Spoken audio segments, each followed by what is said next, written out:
मैं Gajendra Singh Bardwa BBN live classes में आपका फिर से स्वागत है, अभिनंदन है।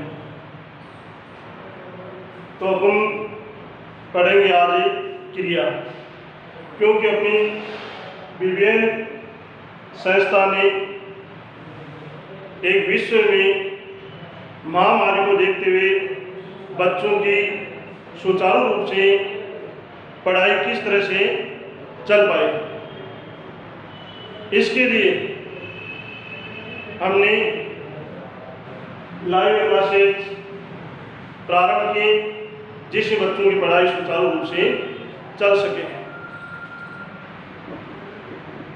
बच्चों की पढ़ाई सुचारू रूप से चल सके, इनको मद्देनजर रखते हुए हमने ये व्यवस्था की। आज देखेंगे क्रिया।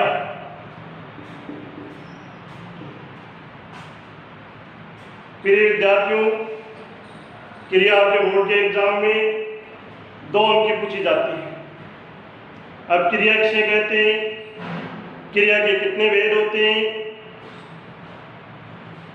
और क्रिया को कैसे पहचानते हैं, इससे पहले हमें ये ज्ञान होना चाहिए कि क्रिया शब्द है, ये कौन सा शब्द है, क्रिया है वह कौन सा शब्द है। शब्द, अब शब्द क्या है, शब्दों से पहले क्या होता है, शब्द किससे बनता है, वर्ण। तो सबसे पहले हमें किसका ज्ञान होना चाहिए, वर्ण का ज्ञान होना चाहिए। यानी वर्ण इससे कहते हैं, वर्ण के बाद में शब्द, फिर शब्द के बाद में यानी क्रिया कौन सा शब्द है, फिर अपने टॉपिक पे आएंगे। तो सर्वप्रथम हम देखते हैं वर्ण।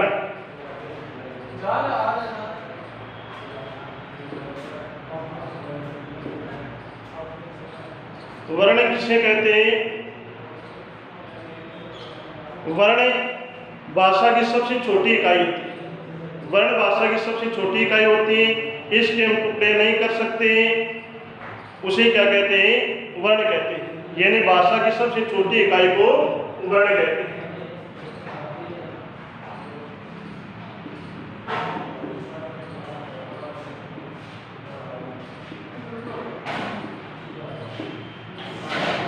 भाषा की सबसे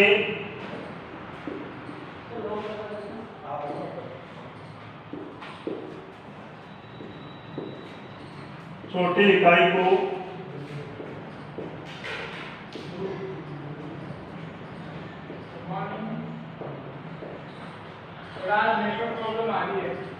वर्ण कहते हैं। भाषा की सबसे छोटी इकाई को वर्ण कहते हैं। और इन वर्णों के टुकड़े नहीं होते, जैसे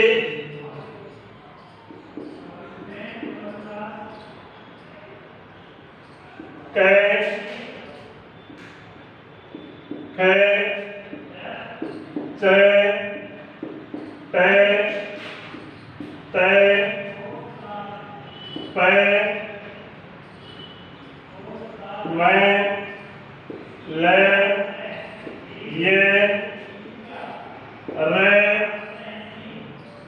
ये सब क्या है, ये वर्ण। ये वर्ण किसको कहते हैं, यानी भाषा की सबसे जो छोटी इकाई होती है उसे वर्ण कहते हैं। वर्णों को विभाजित नहीं कर सकते, वर्णों के हम टुकड़े नहीं कर सकते। तो सर्वप्रथम में वर्ण का ज्ञान होना चाहिए। यानी वर्ण क्या होती है, भाषा की सबसे छोटी इकाई होती है, वही वर्ण कहलाता है, और वर्णों को विभाजित नहीं कर सकते। वर्ण के बाद हम देखते हैं शब्द।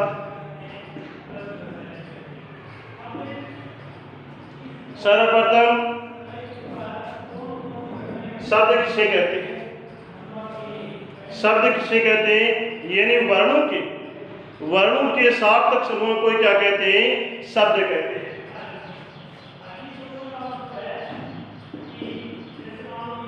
वर्णों के सार्थक समूह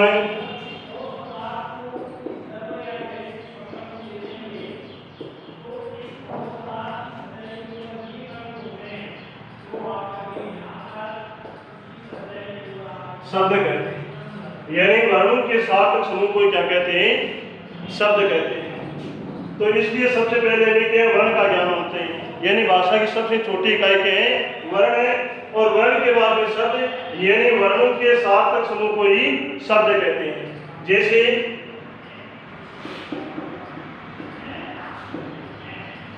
क, मैं और ये मैं, ये क्या है? ये वर्ण है, क वर्ण है, मैं वर्ण है, ल वर्ण है। अब इसको समूह के रूप में हम लिखेंगे तो क्या हो जाएगा? कमल। अब इसको एक समूह के रूप में लिखने से क्या हो गया? ये कमल हो गया, और समूह के रूप में लिखने से वह क्या बन गया? ये शब्द बन गया। ये कमल क्या हो गया? शब्द हो गया। इसलिए के वर्णों के साथ समूह को क्या कहते हैं? शब्द कहते हैं। अब अपन देखते हैं यानी शब्दों के प्रकार।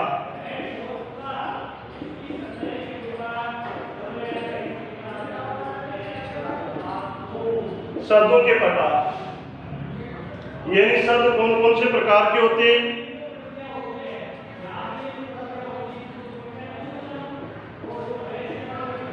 अर्थ के आधार पर,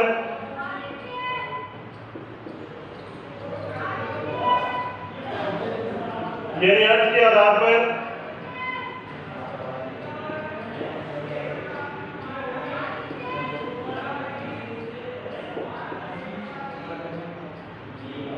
उत्पत्ति के आधार पर,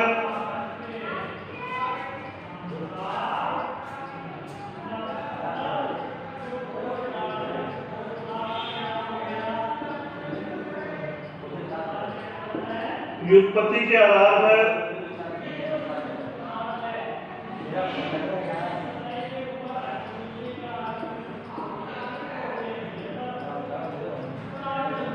रूप परिवर्तन के आधार पर,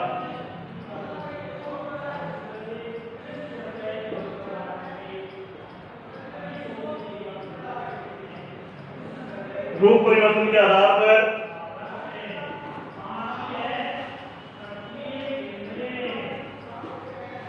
प्रयोग और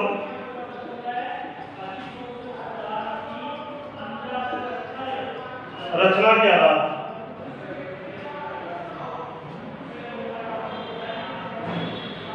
यानी शब्दों के प्रकार अर्थ के आधार पर, उत्पत्ति के आधार पर, व्युत्पत्ति के आधार पर, रूप परिवर्तन के आधार पर, प्रयोग और रचना के आधार पर, ये क्या होते हैं? शब्दों के प्रकार होते हैं। अब उनको देखना है कि क्रिया है, ये कौन सा शब्द है, इनको लेके चलना है। तो ये रूप परिवर्तन है, ये रूप परिवर्तन है, ये दो प्रकार के होते हैं। रूप परिवर्तन दो प्रकार के होते हैं।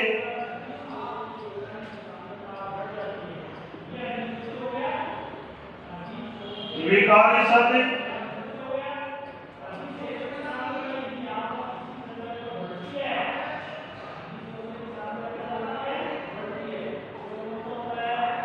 अविकारी शब्द, यानी रूप परिवर्तन के आधार पर शब्द के दो भेद होते हैं, विकारी शब्द और अविकारी शब्द।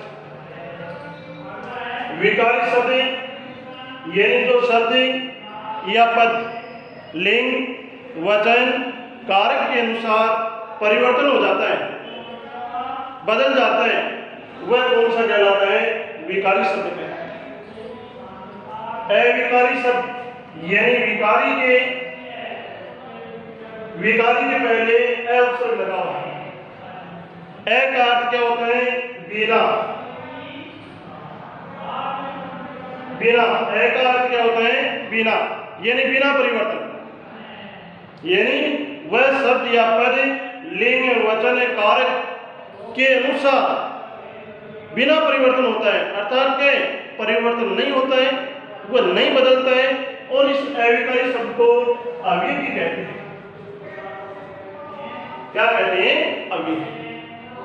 यानी जो शब्द या पद लिंग है, वचन है, कारक है, वह बिना परिवर्तन यानी उनके अनुसार परिवर्तन नहीं होता है, उनके अनुसार बदलते नहीं है, वह अविकारी शब्द या अव्यय कहलाता है। तो अपन देख रहे थे कि ये क्रिया कौन सा शब्द है। तो देखेंगे कि विकारी शब्द कितने प्रकार के होते हैं। विकारी शब्द के 4 भेद होते हैं।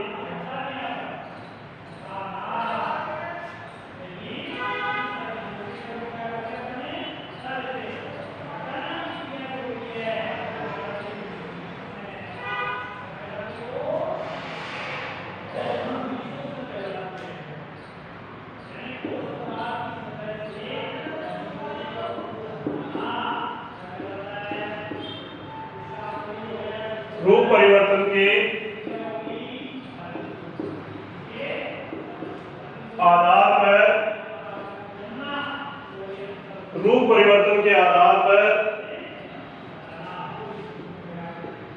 शब्द 2 प्रकार के होते हैं। 2 प्रकार के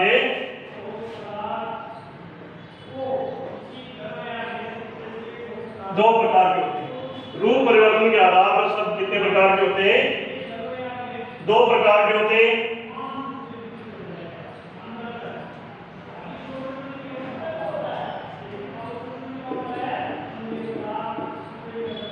विकारी शब्द और दूसरा बताया था आपको अविकारी शब्द।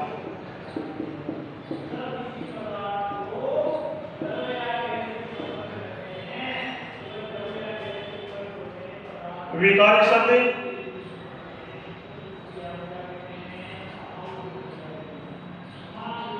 यानी जो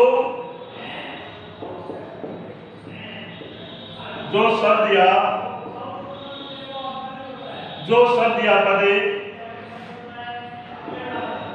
लिंग, वचन, कारक के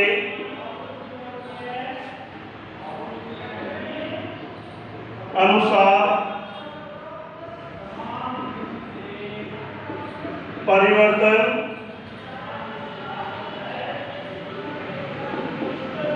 परिवर्तन होता है, उसे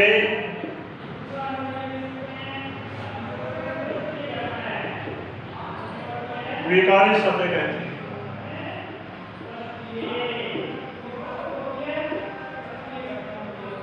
यानी विकारी शब्द जो शब्द या पद लिंग है, वचन है, कारक के अनुसार परिवर्तन हो जाता है, बदल जाता है, उसे क्या कहते हैं? विकारी शब्द कहते हैं। अविकारी में आपको बताया था, यानी बिना, अ का मतलब क्या है? बिना।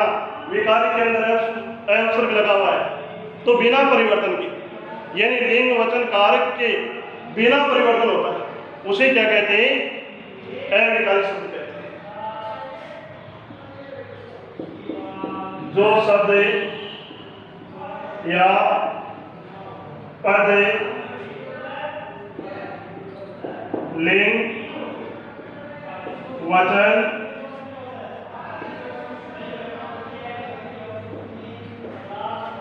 कारक के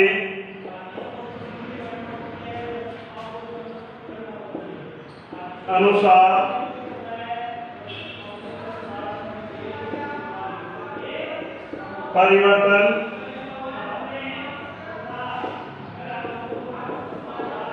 परिवर्तन नहीं होता है, उसे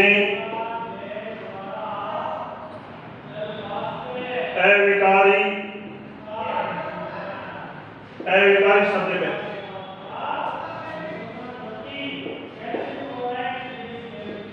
अविकारी शब्द कहते हैं। यानी जो शब्द या पद लिंग है, वचन है, कारक के अनुसार परिवर्तन नहीं होता है, उसे अविकारी शब्द कहते हैं। अब देखते हैं विकारी शब्द के कितने भेद होते हैं, कितने प्रकार होते हैं। तो 4 प्रकार होते हैं। 4 प्रकार के होते हैं।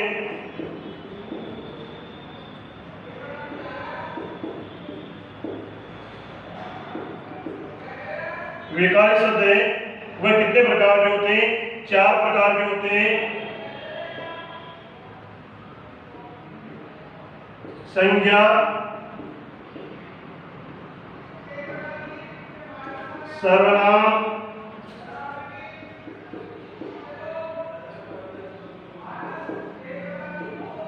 विशेषण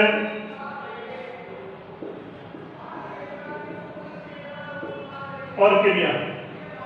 यानी विकारी शब्द कितने प्रकार के होते हैं? 4 प्रकार के होते हैं। संज्ञा है, सर्वनाम है, विशेषण है और क्रिया है। अविकारी शब्द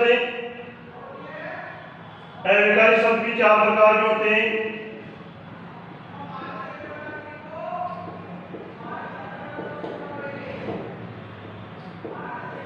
अविकारी शब्द भी 4 प्रकार के होते हैं।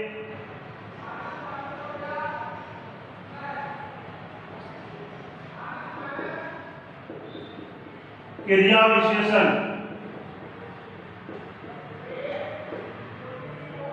क्रिया विशेषण।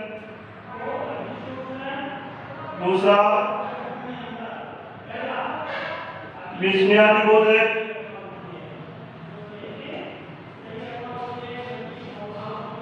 विस्मयादिबोधक।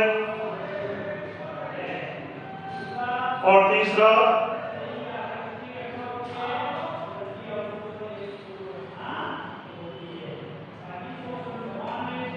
संबंधबोधक। चौथा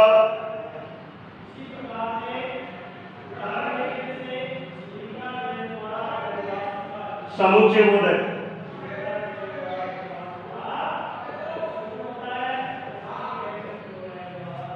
तो विद्यार्थियों को देख रहे थे कि क्रिया कौन सा शब्द है। अपना टॉपिक था कि क्रिया पढ़ने से पहले हमें ये ज्ञान होना चाहिए, हमें अच्छी तरह से ये ध्यान में रहना चाहिए कि क्रिया शब्द कौन सा है, विकारी शब्द है या अविकारी शब्द है। लेकिन इससे जानने से पहले, यानी शब्द से जानने से पहले, शब्द किससे बनता है? शब्द बनता है वर्णों से। इसलिए हमें वर्णों का ज्ञान होना चाहिए। तो वर्णों का आपको बताया था, यानी भाषा की सबसे जो छोटी इकाई होती है वह क्या कहलाती थी? क्या कहलाती है? वर्ण कहलाती है। उनका विभाजन नहीं होता है। अब हमें वर्णों का ज्ञान हो गया कि भाषा की सबसे छोटी इकाई है वह वर्ण है। अब शब्द के यानी वर्णों का जो सार्थक समूह है, यानी जो वर्ण होता है वह एक समूह में मिल जाता है, तब क्या बन जाता है? वह शब्द बन जाता है, उसे शब्द कहते हैं। यानी वर्ण होते और वर्णों का एक समूह बन जाता है, वेद बन जाता है, एक दल बन जाता है, वह सामूहिक हो जाते तब वह क्या बन जाता है? शब्द बन जाता है। यानी वर्णों के सार्थक समूह को शब्द कहते हैं। अब शब्द कौन कौन से होते हैं उनका भी हमें ध्यान में रहना चाहिए। शब्द अनेक प्रकार के होते हैं। शब्द अर्थ के आधार पर भी होते हैं, तो शब्द उत्पत्ति के आधार पर भी होते हैं, तो शब्द व्युत्पत्ति के आधार पर भी होते हैं, तो शब्द रूप परिवर्तन के आधार पर भी होते हैं। रूप परिवर्तन के आधार पर होते हैं तो प्रयोग और रचना के आधार पर भी होते हैं। तो इनमें रूप परिवर्तन है। रूप परिवर्तन के आधार पर शब्द कितने भेद बताए थे? 2 भेद बताए थे, विकारी शब्द और अविकारी शब्द। ये एक हो गया विकारी शब्द और दूसरा हो गया अविकारी शब्द। ये किन के आधार पर है? रूप परिवर्तन के आधार पर। अब विकारी शब्द जो पदलिंग वचन कारक के अनुसार परिवर्तन हो जाता है उसे क्या कहते हैं? विकारी शब्द कहते हैं। और विकारी में उपसर्ग लगने से क्या हो गया? विकारी में उपसर्ग लगने से क्या बन गया? अविकारी। ए का मतलब क्या होता है? बिना, यानी जो बिना परिवर्तन होता है, यानी लिंग वचन कारक के बिना परिवर्तन होता है, यानी परिवर्तन होता ही नहीं है, बदलता ही नहीं है, यानी बदलता ही नहीं है, वह क्या कहलाता है? अविकारी शब्द कहलाता है। अविकारी शब्द का दूसरा नाम है, इसे अव्यय भी कहते हैं। यानी ये लिंग वचन कारक के अनुसार बदलता नहीं है, परिवर्तन नहीं होता है, उनकी स्थिति वही बनी रहती है। वह क्या कहलाता है? अविकारी अव्यय कहते हैं। कहते हैं विकारी शब्द कितने प्रकार के होते हैं, विकारी शब्द के अंतर्गत कौन कौन से शब्द आते हैं। तो अपन विकारी शब्द के अंतर्गत सर्वप्रथम संज्ञा, यानी संज्ञा शब्द है। अब आपको ये ध्यान में रखना चाहिए, संज्ञा शब्द है वह विकारी शब्द है, सर्वनाम है वह भी विकारी शब्द है, विशेषण है वह भी विकारी शब्द है, क्रिया है वह विकारी शब्द है। यदि आप लोग कभी पूछे विशेषण कौन सा शब्द है तो क्या होगा, विकारी शब्द। तो हम ये जानना चाहते थे कि क्रिया कौन सा शब्द है, तो क्रिया कौन सा शब्द हो गया, विकारी शब्द। क्रिया है विकारी शब्द।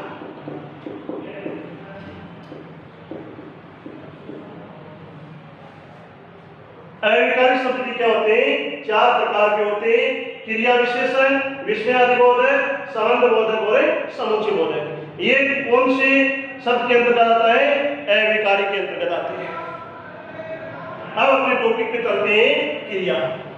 हम क्या पढ़ना चाहते थे, क्रिया पढ़ना चाहते थे, लेकिन क्रिया से पहले हमें क्रिया कौन सा शब्द है उसका ज्ञान होना आवश्यक है।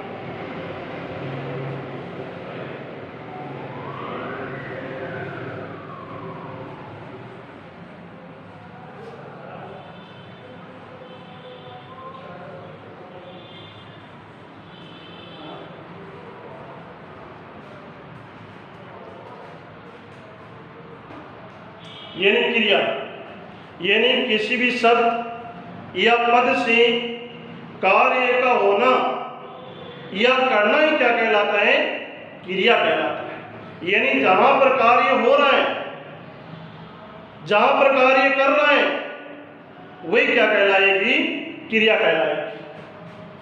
क्रिया की परिभाषा,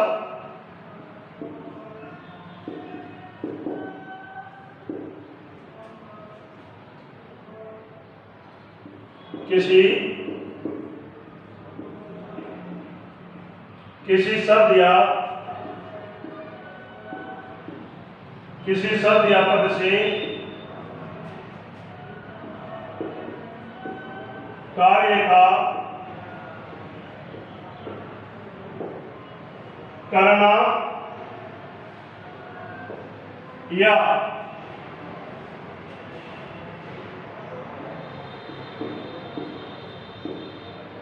या होना ही क्रिया कहलाता है।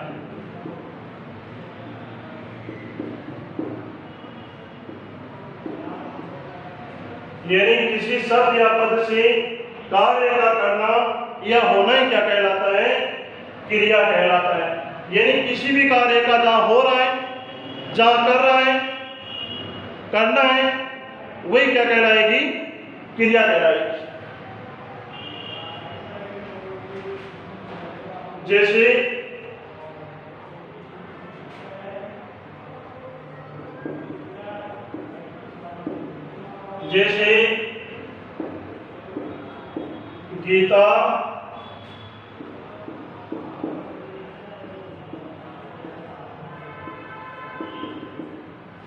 गीता सो रही है,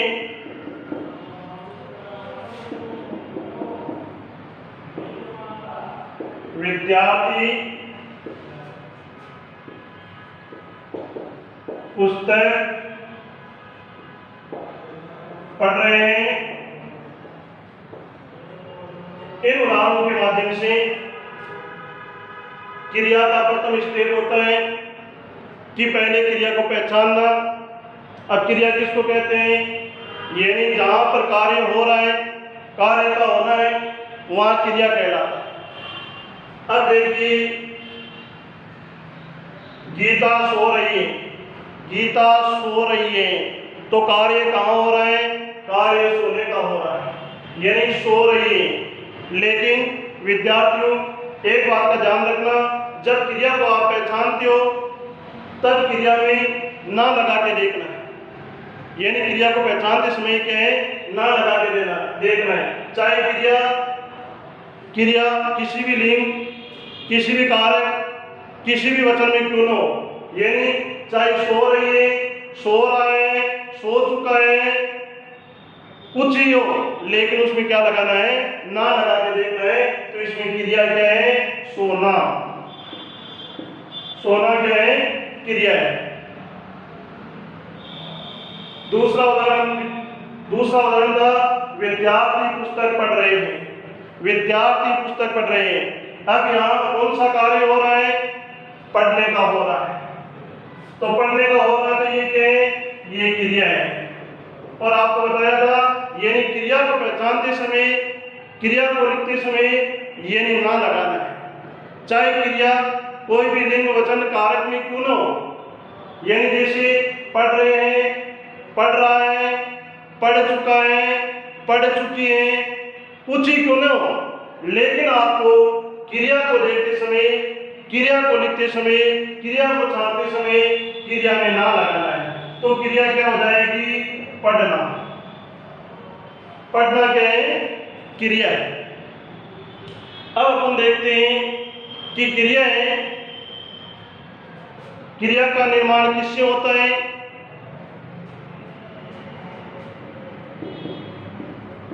क्रिया का निर्माण, क्रिया का निर्माण धातु से होता है। क्रिया का निर्माण किससे होता है,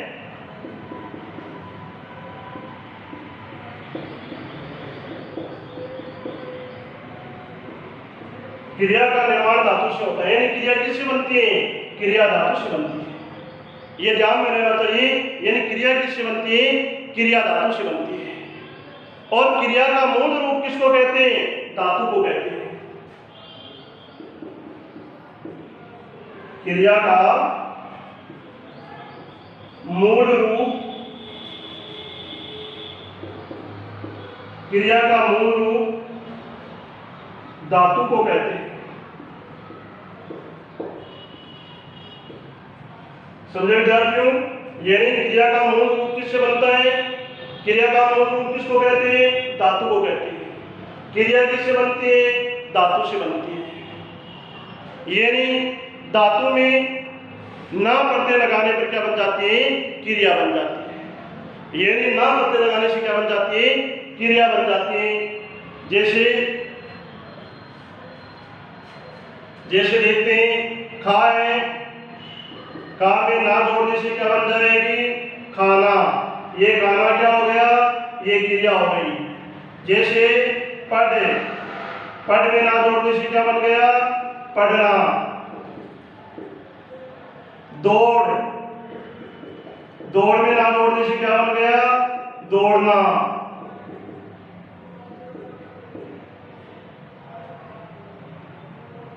उठ में ना प्रत्यय जोड़ने से क्या बन गया,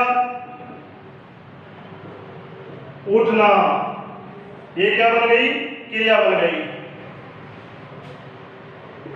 रो, रो में ना प्रत्यय जोड़ने से क्या बन गया, रोना। ये रोना क्या हो गया, क्रिया हो गई। हंस, हंस में ना प्रत्यय जोड़ने से क्या हो गया, हंसना। ये हंसना क्या हो गई, क्रिया हो गई। चल, चल में ना प्रत्यय जोड़ने से क्या हो गया, चलना। चलना क्या हो गई, क्रिया हो गई। बैठ, बैठ में ना प्रत्यय जोड़ने से क्या हो गया, बैठना।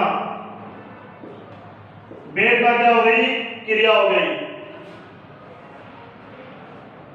बैठने क्या हो गई, क्रिया हो गई। गा, गा में ना प्रत्यय जोड़ने से क्या हो गया, गाना। ये क्या हो गया, क्रिया हो गई। जा, जा में ना प्रत्यय जोड़ने से क्या हो गया, जाना। जाना क्या हो गई, क्रिया हो गई। इस तरह से